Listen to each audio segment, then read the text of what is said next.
অনেক দিন আগে সীতাপুর নামে এক ছোট্ট গ্রাম ছিল।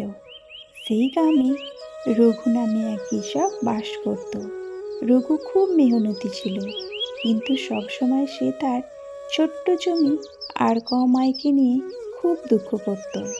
সে সবসময় চিন্তা করত, যদি আমার কাছে বেশি জমি থাকতো তাহলে আমি কত খুশি হতাম।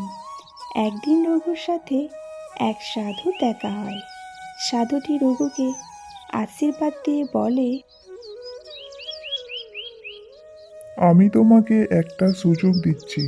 সূর্য ওঠা থেকে শুরু করে ডোবা পর্যন্ত যতগুলো জমি তুমি মাপতে পারবে ওগুলো সব তোমার হয়ে যাবে।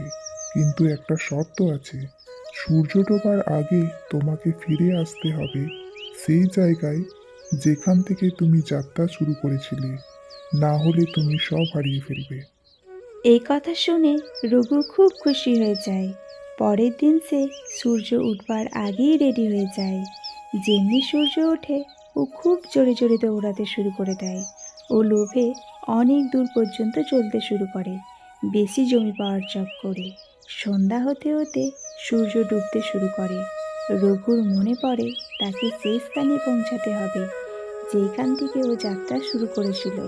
ও খুব জোরে দৌড়াতে শুরু করে, কিন্তু সূর্য ডোবার আগে ও ক্লান্ত হয়ে পড়ে যায় আর ওইখানেই ওর মৃত্যু হয়।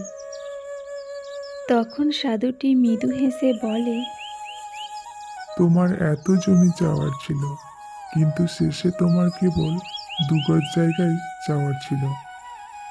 এই কাহিনী থেকে আমরা এটা শিক্ষা পেলাম, সত্যিকারের সুখ সন্তুষ্টিতে আছে। লোভ আমাদের কখনোই সন্তুষ্টি দেয় না, বরং আমাদের দুঃখের কারণ হয়। যা আমাদের কাছে আছে তাতেই আমাদের খুশি থাকা উচিত।